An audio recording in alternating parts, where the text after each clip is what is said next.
Okay, thank you very much. My name is Markus Strohmaier. I'm an assistant professor from Graz University of Technology, and I'm a computer scientist with an interest in the background in knowledge management. And the title of my talk is Extracting Semantics from Online Crowds. And I want to start off my talk with a screenshot from a tool developed by Mark Smith, who I think gave a talk at Media-X a couple of weeks ago or so.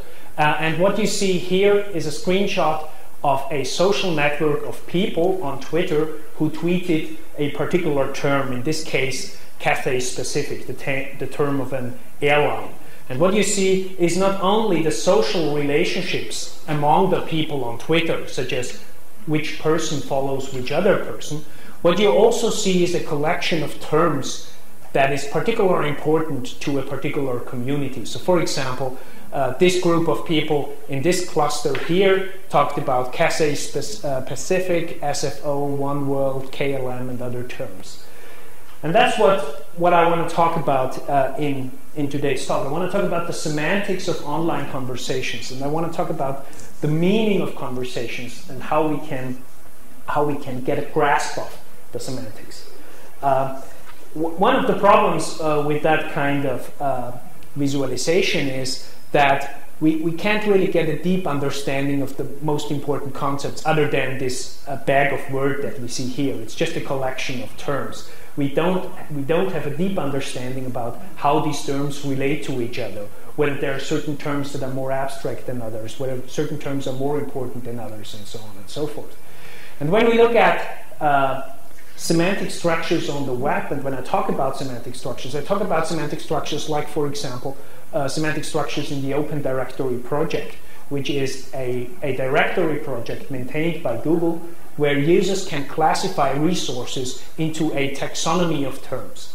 The idea is that this represents a directory, a semantic structure where we have super concepts and sub-concepts, and the user can use this navigational structure to explore the set of resources. So this has mostly a navigational purpose. But when we look at other kinds of semantic structures, for example, in the context of information and medical sciences, then, for example, in information sciences, most libraries in the world use what is called the Dewey Decimal Classification System, which is a classification system for books. Most libraries organize, not the Library of Congress. The Library of Congress has its own classification system, but many other libraries in the world use such classification systems. In the medical sciences, for example, there are classification systems such as the International Classification of Diseases, which is an elaborate classification and semantic structure aggregating and organizing all the different diseases and causes of death that humanity is aware of. So ICD-10, for example, is used by more than 100 United Nations member countries to do statistics about the health of a population, the health of a country. So what we can observe when we look at those taxonomic structures is that those structures are usually produced and maintained by a few domain experts. So for example, the International Classification of Diseases is maintained by doctors and medical experts who know about these sort of the order of things in medical sciences. But they are used potentially by millions. The question that I'd like to explore in this talk is whether a very large group of users, let's call it a crowd of users, can contribute to the production of such semantic structures.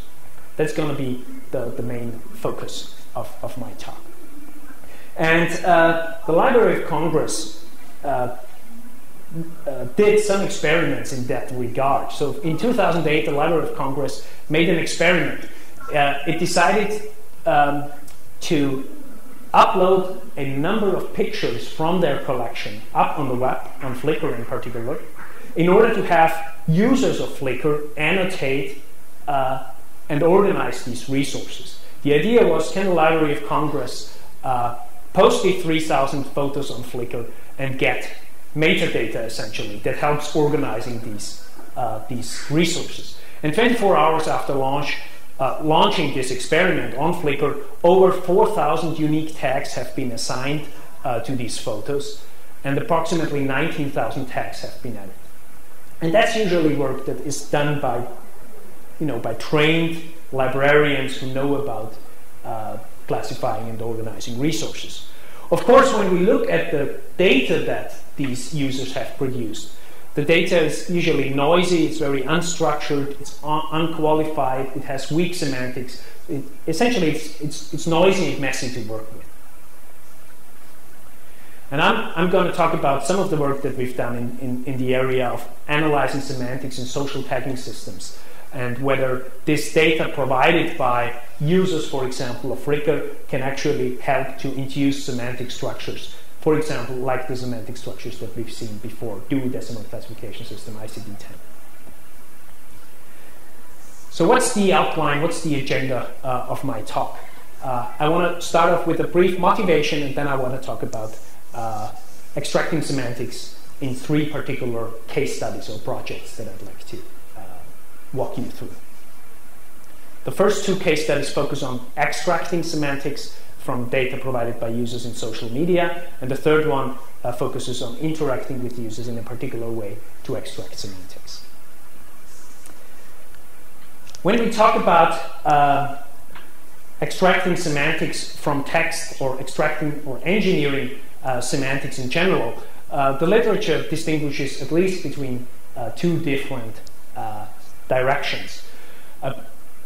What we can observe is a distinction between propositional semantics, which is usually expert-driven, small-scale projects where we gather together a group of people, and through interviews and knowledge acquisition, we try to uncover the latent semantic structures that are important to these users. So the idea is to sort of access the knowledge that is inside the heads of experts, and then use it to build semantic structures that are useful in some way. Usually those semantic structures are formalized in some knowledge representation language, such as weak knowledge representation languages such as RDF or OWL, and evaluation and maintenance of these structures is particularly important. There's a different approach to semantics, which is a distributional approach to semantics, which does not focus on sort of acquiring semantic structures from experts, but it focuses on acquiring semantic structures from text, from large sets of text. So distributional semantics is mostly data-driven, large-scale. Important issues are data set selection and data sampling. And essentially what we are trying to do here is not try to talk to experts directly and engage in some knowledge acquisition process, but to look at the data produced by users and then try to extract semantics from this data. Let me give you a brief example of the latter, of distributional semantics. One way of looking at distributional semantics, for example, is to look at large bodies of text and investigate whether 2 words often occur in the same sentence, for example. And when we do that, for example, we find that a particular word, apple, is similar to other words based on this assumption. And for example, we see that apple would be similar to peach, fruit, grapefruit, nectarine, but apple would also be similar to IBM, Compaq, Apple computers, and so on and so forth. So what we see already from here is that if we pursue a distributional approach to semantics, we run in a couple of problems. For example, word sense disambiguation, which is illustrated here. In general, when we pursue a distributional approach to semantics, I'm sorry.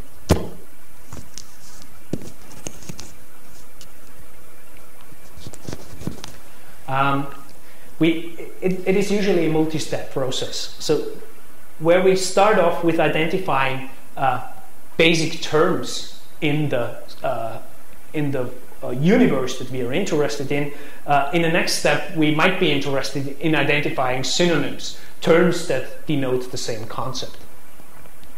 In the next step, we might be interested in actually identifying concepts and the intension and extension of concepts, the definition of a concept and all the objects that belong to that concept. As we sort of progress towards towards richer semantic structures, we might be interested in actually identifying taxonomies of concepts. We might be interested in identifying super subconcept relationships or other relationships. For example, not only super subconcept relationships, but relationships such as that X cures Y, for example.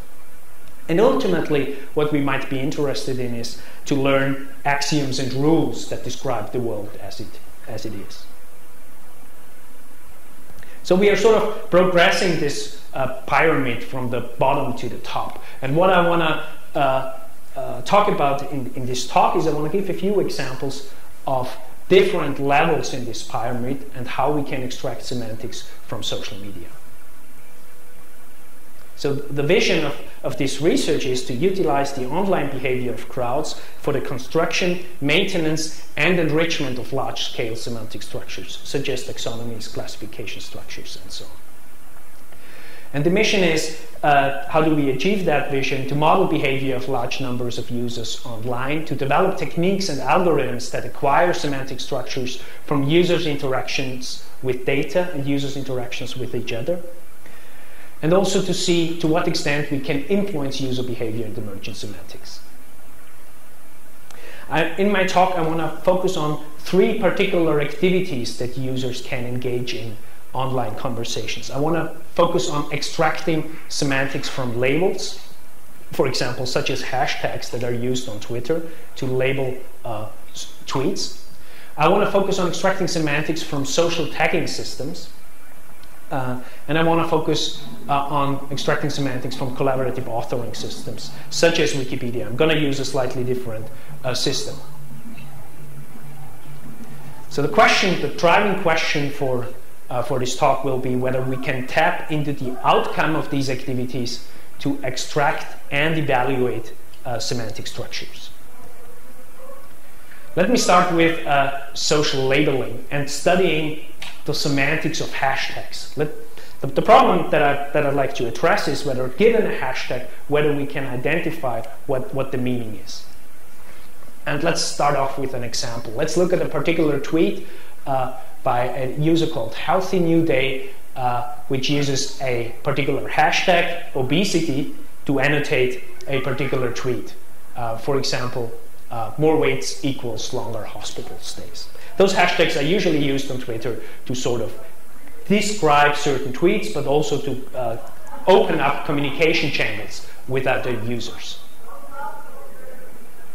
And when we look at Twitter data at large, what we see is, and there are different studies of course, but up to 30% of messages on Twitter contain such hashtags, which means it's an interesting phenomenon to study. And what we are interested in is whether we can identify means to understand what hashtags mean and how do they relate to each other. What I want to show you here in this slide is a tool that we've developed. It's called Twitter Explorer. That was actually a collaboration with some students back in Graz and with Martha Russell here at Media-X. Is a tool that allows a user to explore a network of hashtags.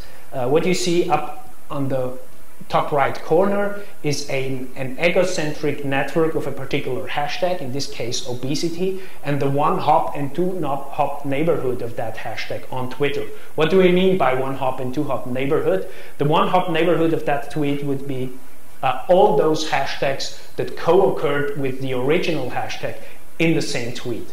So for example, what you see here is a list of other hashtags such as fitness in the inner circle, and then another set of hashtags in the outer circle. In the inner circle are hashtags which co-occur directly with the hashtag obesity. In the outer circle are hashtags which co-occur with the inner circle hashtags, which again co-occur with the hashtag we are interested in. And when we look at this network, for example, we see that some of these hashtags are very well defined. So for example, obesity is not only a hashtag, but it could also be mapped to a Wikipedia article. So there is a very a good definition of that concept on a commonly available resource. And when we look at all those immediate neighbors of obesity, we see that those are also available and can be mapped to Wikipedia. So what I want to point out for this slide is that not only do we understand what the concept obesity means, we also understand how it relates to other concepts through exploring the pragmatics of Twitter, how people use that hashtag, and how it co-occurs with other hashtags. What we see here is another representation of the same kind of data. So we see sort of all the terms that are strongly related to obesity. We've also done some preliminary classification of certain hashtags that we analyze. So for example, we want to understand whether a hashtag denotes an organization, a person, a geolocation, and so on and so forth. Here's another example. So this is essentially from an energy data set that was collected by collaborators at Media-X. Here's another data set, which is a health-related data set. And what we have here is a hashtag diabetes, and when we look at the other hashtags that co-occur in the neighborhood, we see that some of them are also represented on Wikipedia, so have a well-defined meaning, but some other hashtags don't have a well-defined meaning. So for example, there is a hashtag which is WDD09, that's the World Diabetes Day 2009, and some people use that hashtag. And when you just look at WDD09, it's pretty hard to understand what the semantics of that hashtag are, right? But when you explore the network of hashtags, the surrounding hashtags that have been used in conjunction with that hashtag, there is a possibility to grasp the meaning and the semantics of these events. So there's an interesting sort of mutual synergy between those tags that are well-defined and those tags that are not so well-defined. Of course, when we look at those semantic structures, they are far away from the kind of semantic structures that I mentioned in the beginning, right? In those earlier semantic structures like the Dewey Decimal Classification System or the ICD-10, those were very well-defined semantic structures where the meaning of a link was very precise. A certain disease is a super concept of another disease, for example. But when we look at those semantic networks here, it's essentially a flat graph. There is no hierarchy, no discernible hierarchy. The semantics are weak, and we essentially have no idea about the semantics of the links in those networks.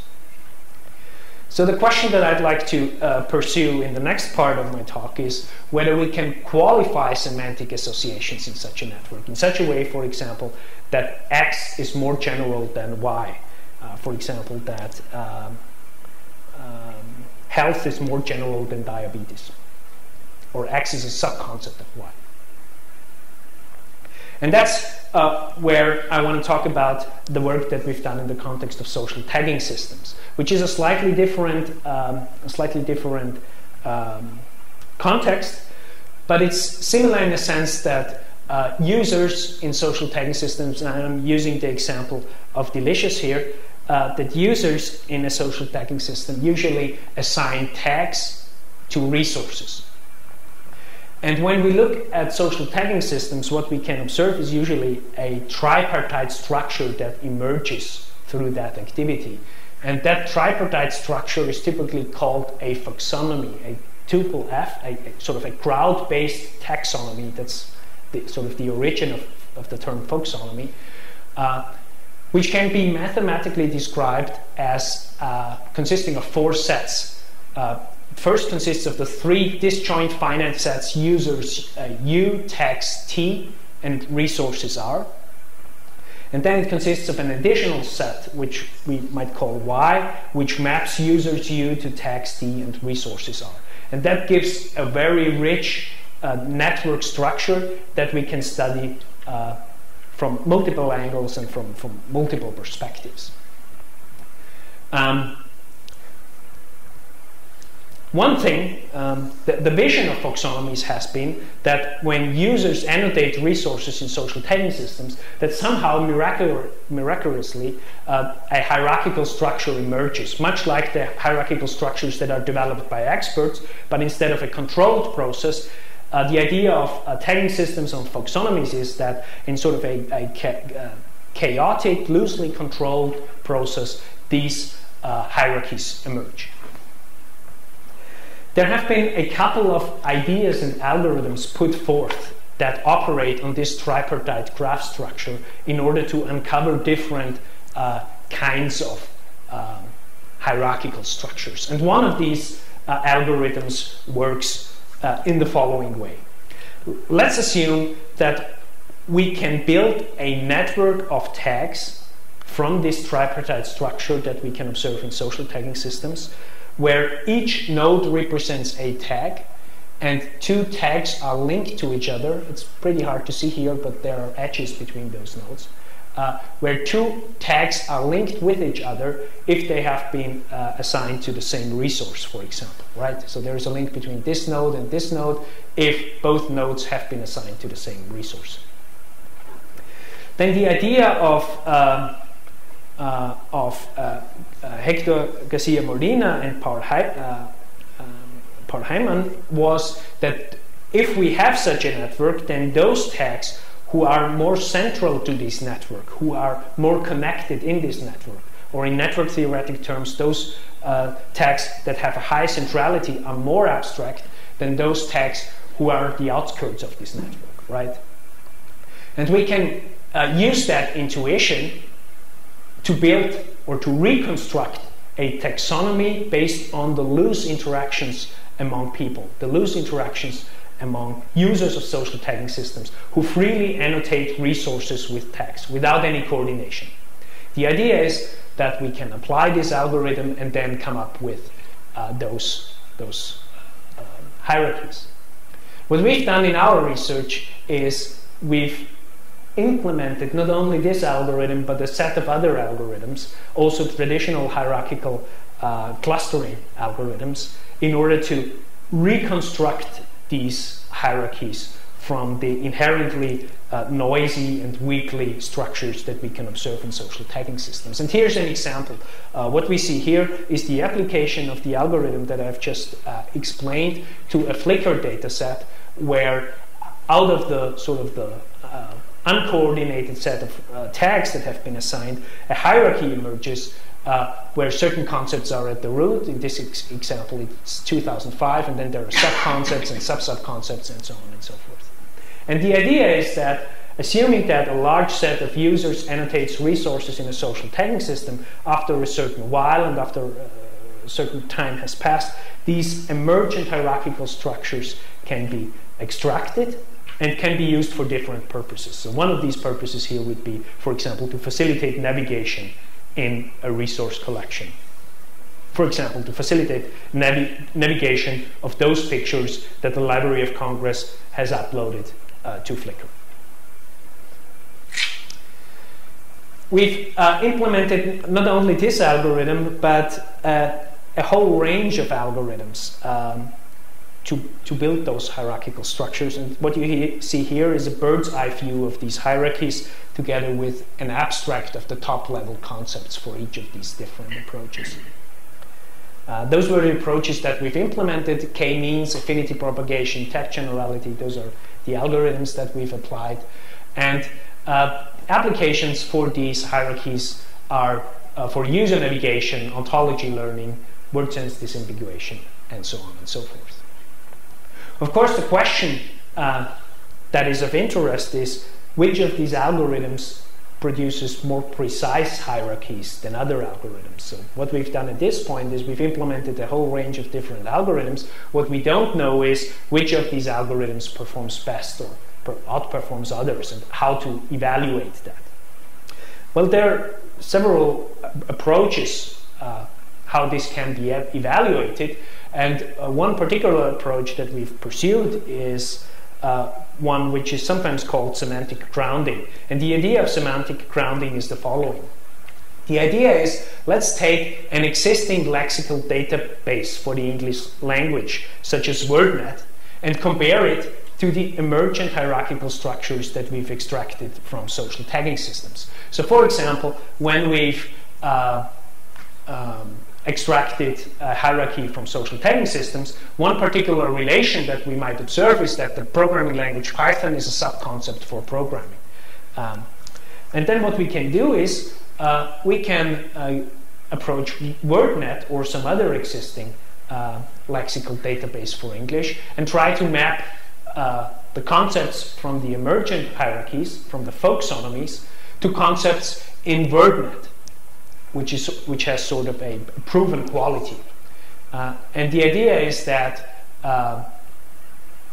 by mapping, we can, for example, evaluate the distance between two concepts in the folksonomy, and we can evaluate the distance between two concepts in the ground truth taxonomy, and that gives us some idea about the semantic quality of the emergent taxonomies. We also, of course, are certainly interested whether Python is a sub-concept of programming in here and also here, right? If, for example, programming would be a sub-concept of Python, and here it's the other way around, that would be sort of a negative evaluation of that particular structure. Okay, so what we can do is we can apply this semantic evaluation to the different algorithms and compare it to different lexical databases. What we see here is WordNet as one lexical database, but there is a couple of other lexical databases. So one of them is DMOTS. That's the semantic structure that I've talked about at the beginning of this talk. But there are also other semantic structures such as Wikitaxonomy, Yago. And what we've did in this particular research is we've looked at Delicious, at a large data set provided from Delicious, which consists of users, tags, and resources, and we've applied a couple of different approaches in order to identify whether a concept A is more abstract than a concept B. And what is interesting is, I want to sort of jump to the conclusion of this analysis, is that the frequency alone of tags in a particular system, in Delicious, for example, is already a good indicator for the abstractness of a term. So a very simple approach of identifying the most abstract concepts in an emergent structure such as social tagging systems is to simply count the number of times it occurs in the system. That performs pretty well. There are other approaches. One other approach, for example, is to look at the entropy of a tag in a social tagging system. The entropy of a tag looks at the different resources that a tag has been applied to, and calculates and looks at the distribution of these resources in the social tagging system. And the assumption would be that a tag who is uniformly applied to a large range of different tags would be more abstract than a tag who has a small entropy, which has only been applied to a few resources. We would assume that this would be a specific tag, for example. And we could use these and other intuitions to learn something about the abstractness of different tags.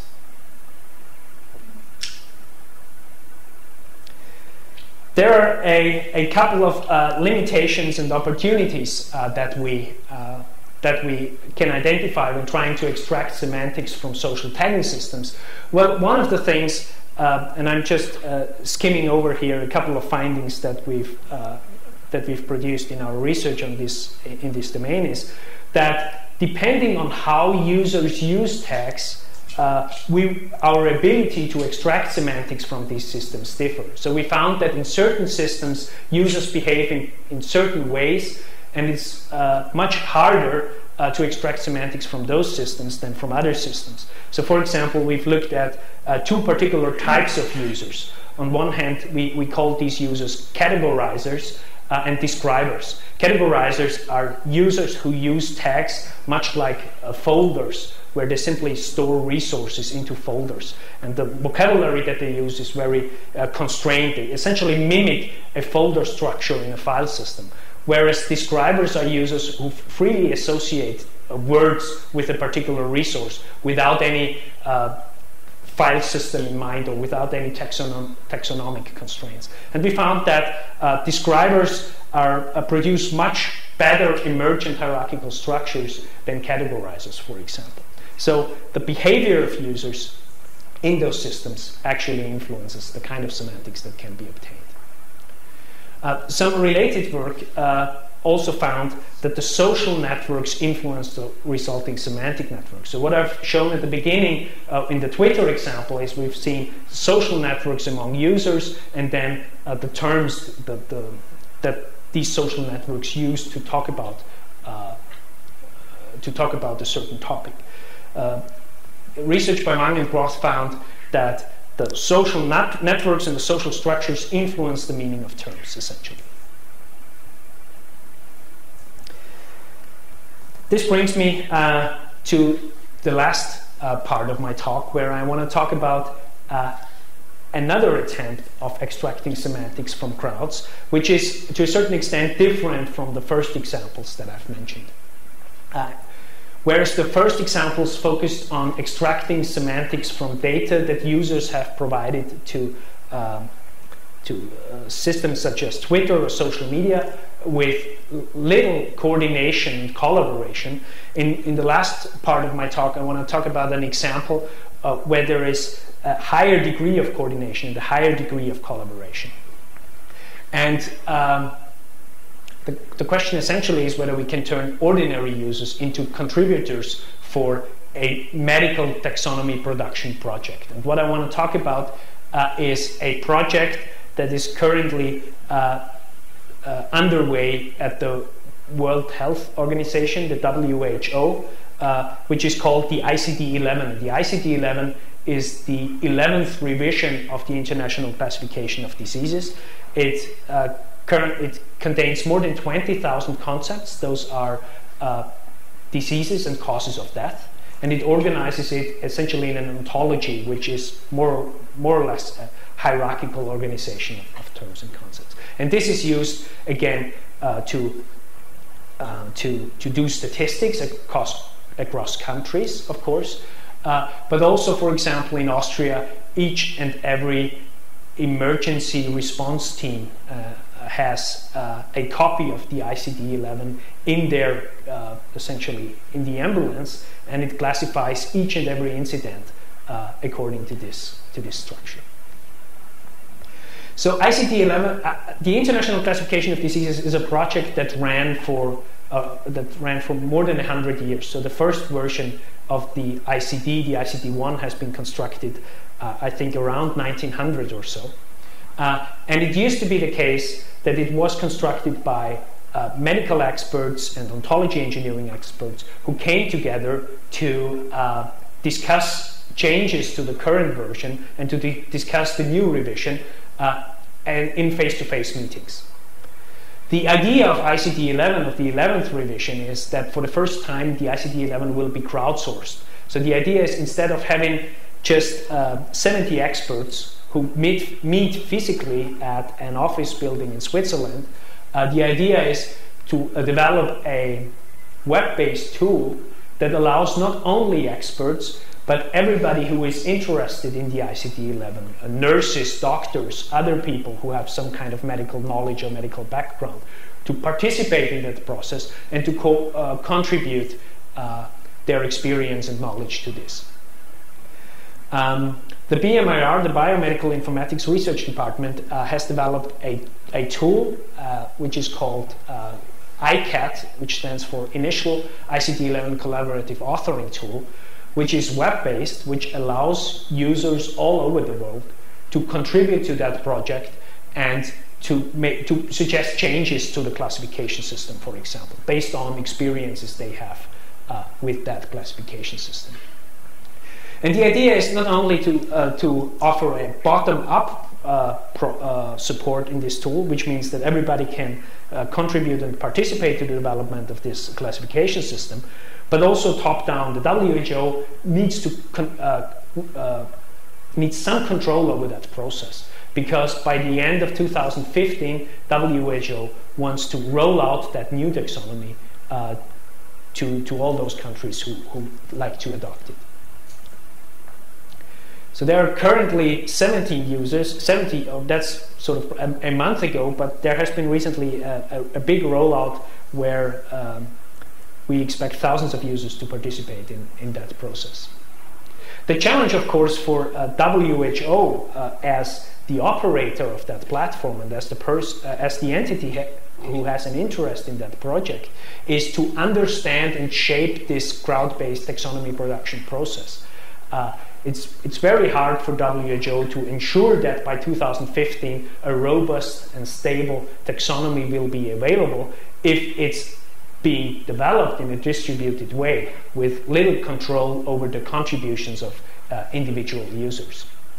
So what we are, or what I'm doing and my students are doing in this project is we are interested in how different users contribute to this taxonomy. What are the social dynamics in this process, and how and do the semantics in this system converge? How does change happen? So one of the things that we looked at, for example, was whether work is distributed evenly across users. And what we found is a phenomenon that we often find in such systems, that it approximates a power law distribution where a few users do the greatest share of work, and there are many other users who contribute not that much. We are also interested in what are the areas of the taxonomy that users pay attention to, right? So the ICD-11 is a taxonomy consisting of more than 20,000 concepts. It's organized in 10 hierarchical levels, 1 to 10. This is the root node, and those are the leaf level nodes. And we were interested in how do users allocate their attention in this project. And what we can find that also attention is distributed very unevenly. So, for example, while there is some significant attention on the first 3 levels of the taxonomy, it then levels off, and the rest of the taxonomy does not receive the same amount of attention. That's something that is important for WHO to know, because it tells them what areas of the taxonomy might be more robust and more mature than others. We are also interested in studying whether the subsequent changes that users make to the taxonomy somehow converge. Whether you would assume that when users edit concepts in this taxonomy, that at the beginning the changes they make are significantly different from the changes that previous users have made. But at the end of this process, you would assume that only small and incremental changes would take place. And when we look at the changes that are made on articles, on systems such as Wikipedia, and we can use a measure called the Levenshtein distance, which counts the number of characters required to transform one version of the document into another. So the Levenshtein distance is small when the 2 versions of the document are essentially the same, and it's large when there is a huge difference between 2 pages on Wikipedia. And over the course of the lifetime of a Wikipedia article, what we can see is that while at the beginning Levenshtein distances increase drastically, there seems to be some kind of stabilization, which means that at the end of the article, only small changes are, at the end of the life cycle of an article, only small changes take place. But when we do the same analysis on ICD-11, on the taxonomy of ICD-11, we see that it seems that ICD-11 is far away from any semantic stabilization. What we see is that the changes that people make are still quite substantial, and this suggests that it's still a long way for WHO to actually come up with an ICD-11 that is semantically stable. We are building a couple of tools for WHO to maintain oversight over the taxonomy production process. So what you see here is a bird's eye view of the taxonomy, where this is the root node, these are first level nodes, and each node corresponds to a particular concept in the taxonomy. So for example, one node could be, for example, skin diseases or other kinds of diseases. And there is a certain color coding used here, which tells WHO what the stage of a particular concept in that taxonomy is. For example, those red concepts are concepts that have not been touched by many users so far, and those blue concepts are concepts that are more or less mature and which don't need that much of attention anymore. We also look at different individual users in this system, and we want to understand what areas of the taxonomy they interact with and how mature the concepts are that they interact with. So what we see here, for example, is the interaction of one particular user, which we assume to be a domain expert, who has made most of his changes to the taxonomy in a very narrow part of the taxonomy. And most of these concepts are very mature concepts, labeled blue. Whereas there are other users in the system who make changes all over the taxonomy, all over the place. And there doesn't seem to be a correlation of this user's activity with the maturity of concepts. For each concept in this taxonomy, we also build monitors. For example, this is a concept, diseases of the skin, which allows us to identify those users who have contributed to this concept. So we see, for example, that one particular user dominates the history of this concept. And we also see over time at what times the concept has been edited. So this again helps WHO to understand the history of this taxonomy and understand hopefully the maturity of different areas of the taxonomy. Here's another example. This is a heat map of the taxonomy which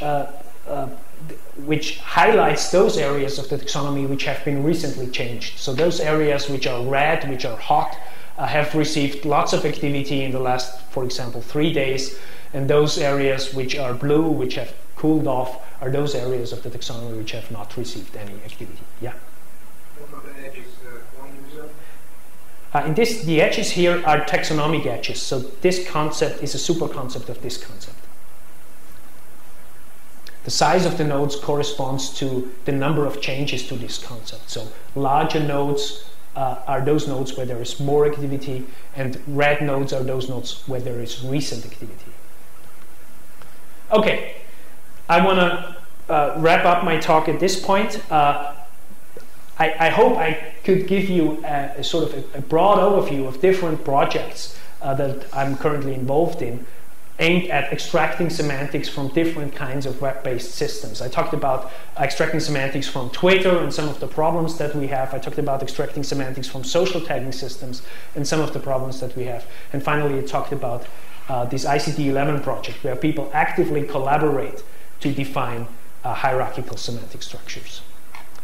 The argument that I was trying to make is that I guess it's fair to say that it is through the process of social computation, the combination of social behavior and algorithmic computation, that we can actually observe something like emergent structures. Remember that in the context, for example, of social tagging systems, we need the right algorithms to identify the precise hierarchical structures that we are interested in. And in order to extract semantics, and because of that relationship between social behavior and algorithmic computation, we needed to understand the user's behavior and its impact on the emergent semantic structures in order to produce useful outcomes. So we are thinking about ways of shaping and facilitating user behavior as a way of increasing preciseness of emergent semantic structures. In summary, I hope I was able to illustrate that we can extract semantic structures from data that is produced as a byproduct of online crowd behavior, and these structures can approximate structures, for example, in reference knowledge bases such as WordNet and others. But there are certain problems. Pragmatics influence the resulting semantics, and the semantic preciseness of the resulting structures remains a challenge. The agenda for my research, and I think for semantic computing in general, a potential agenda could be to utilize online behavior of crowds for the construction, maintenance, and enrichment of large-scale semantic structures. Thank you for your attention, and I'd be happy to answer any questions.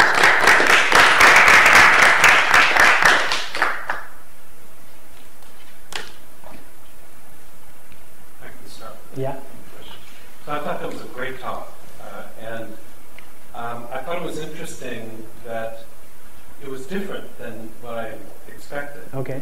A lot of the people working in the field today, as you know, outside of academia are interested in sentiment analysis so that they can sell the resultant data to corporations. And that's very different than trying to understand the role of users and the role of users in creating high fidelity structures, structures that are stable, structures that can be built on. Right. So I thought this was really an enlightening talk. It's very different than the commercial direction. And I was wondering how you see that commercial direction going, and whether you think that's largely a solved problem, and if so, how do you think it's been solved? Do you think it's been solved in an interesting and complete way, or a very incomplete way? And how would you contrast that with? So I think there are several aspects to to the commercial aspects. So sentiment analysis is certainly an important aspect, but I think it's a wide open problem. Yeah. So there are certain approaches, sort of the most naive approaches are gazetteer lists of terms that are indicative of positive or negative sentiment, which cannot deal with negation, for example. And there are more sophisticated approaches, and there's some progress. But, and I think that's an interesting field, which not only has commercial value, but also, for example, political value, right? You want to know what people think about a particular conversation. Is there a positive reception of that topic or not? I think there are other commercial applications of this kind of work as well. So, for example, Google has just released an update, I think 1 or 2 weeks ago, where it presented the Google Knowledge Graph, the GKG, I think they called it, which is essentially a semantic structure that links different concepts with each other and tries to weave it into search result pages. So if you, for example, search for a particular person, it would not only give you the list of resources about that particular person, but it would give you ontological information about that person, when it was born, in what country, and things like that. And that's certainly a related problem. That I think there are some interactions with what I was trying to talk about, because you need to understand how concepts relate to each other. You want to know, for example, that I don't know, California is a subconcept of the USA. Yeah, I think there are commercial applications of that as well. The talk that I gave was more focusing sort of on the ontological aspects of it, but I think there are interesting synergies between these two perspectives. Yeah. Yeah. So I have two questions. The first question is, you said basically your approach is more data-driven, but the path you provide to users is still kind of experts decided what facts to be, right? Like the science, the basically of whatever. And the second question is, how you think the semantic extract will help you to do deduction, which is the pattern problem? What kind of induction? The rule induction. Rule induction. Right. So I want to repeat the question if you want to. So the second question was, if I understood it correctly, how do we get to rule induction from the kind of work that I've presented? And the first question was, can you help me again?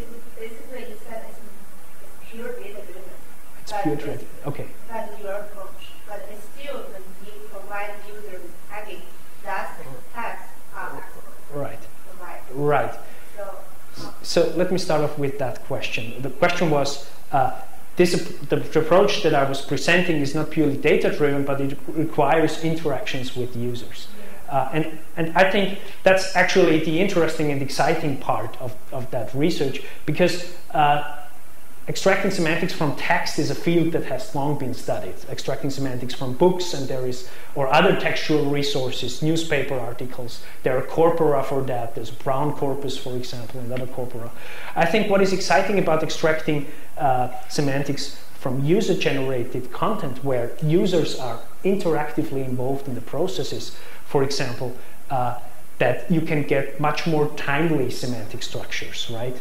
If you extract semantics from books, there is a certain time period that passes between publishing the book and the time it has been written. When we look at extracting semantics from social media, we can have much more up-to-date semantics, right?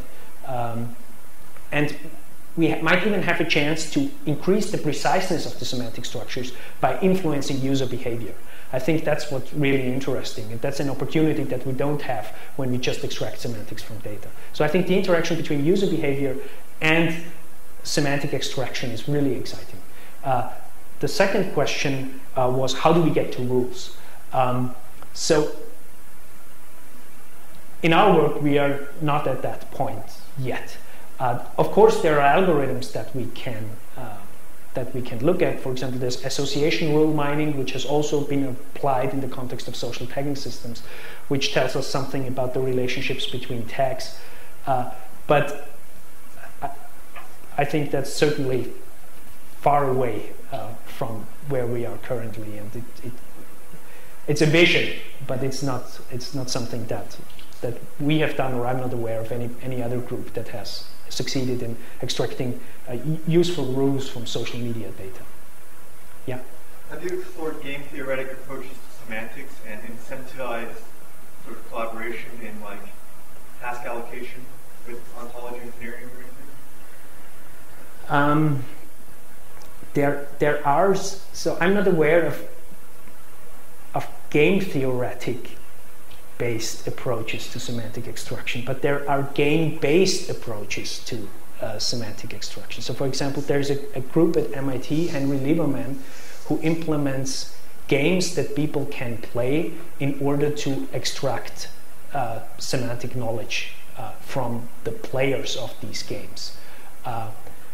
His goal is to extract common sense knowledge from the players. I'm not aware of game theoretic approaches to semantic extraction. Are you? Well, there's a field called game semantics. I'm not very familiar with it, but okay. Maybe you're interested in looking it up. Okay, thanks. Yeah? It's a question about how you use some of these terms, and I'm sorry I arrived late, just in case you explained this.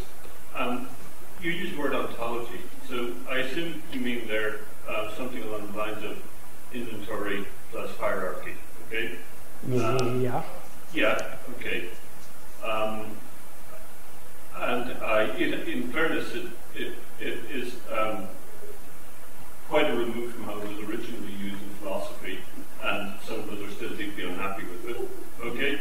But getting along to the two other words to use here, which are, where do you make the distinction between semantics and pragmatics? Whose theory of pragmatics are you using? What do you mean by semantics? Are you actually, are you going to restrict it in a certain way? Are you going to talk about, for example, expression of a sentence in terms of lambda calculus? Is that allowable semantics? Or what precisely do you mean? I think, and again, my apologies for writing. Yeah. So I think I have not precisely introduced those terms in my talk. So when I talk about semantics, I talk about semantics in the philosophical ontological sense, what a word means and what it denotes in the real world.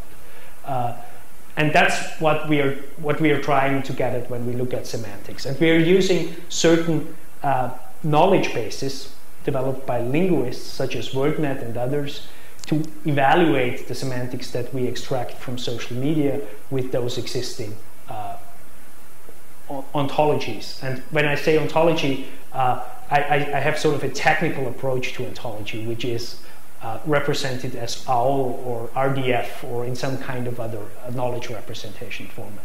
I'm aware that philosophically the history of the term has been sort of a description of the world, essentially. And when I talk about pragmatics, I'm interested in how users use words in social media and how it impacts the meaning of words. So this is, yeah. Does this answer your question? Yeah, it makes me understand how you're using those terms. Okay, thanks.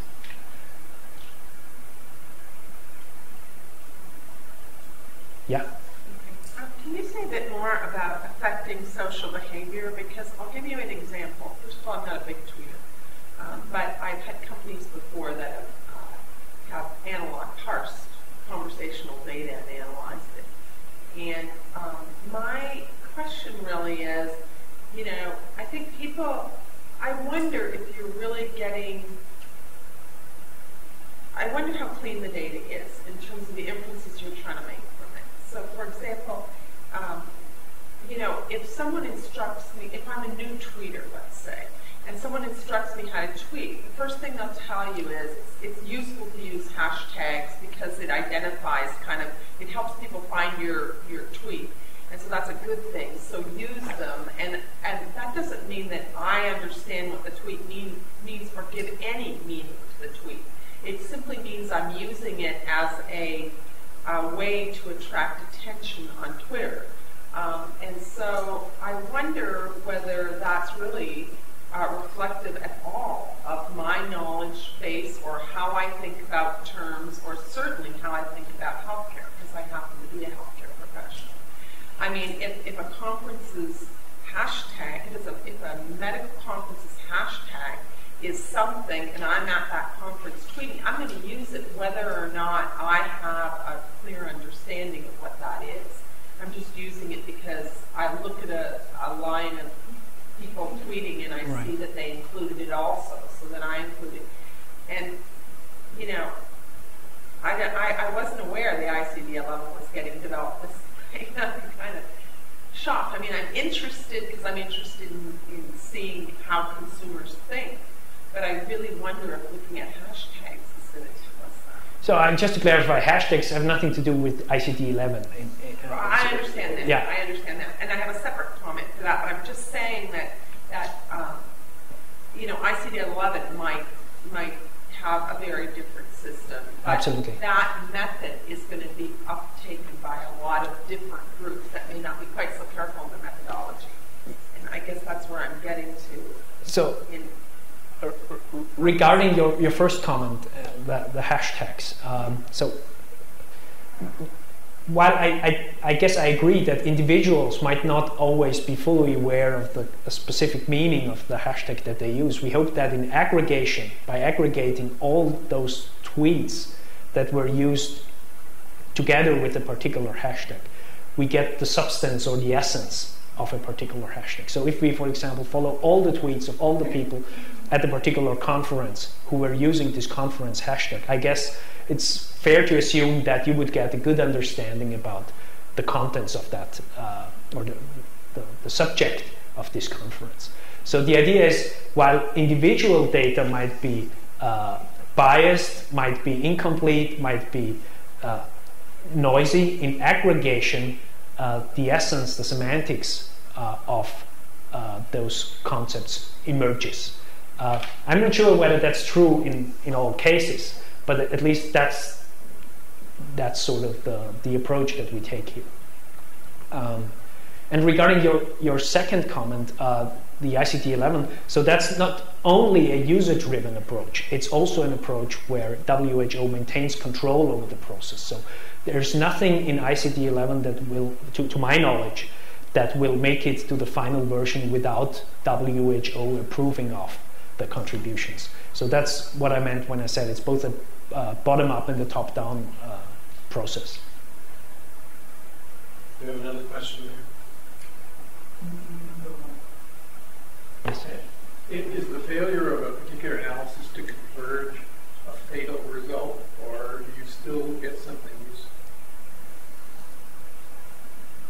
The failure of a particular analysis to converge to what kind of analysis do you mean? Well, you showed two examples on the graph, one of which converged over the years, and the other of which seemed to be rather chaotic. Right. And, I wonder if you're analyzing a particular data sample and it comes out chaotic, does that just mean, okay, we hold up shop on that analysis, we have nothing to say to you, or are there things you can say in spite of itself?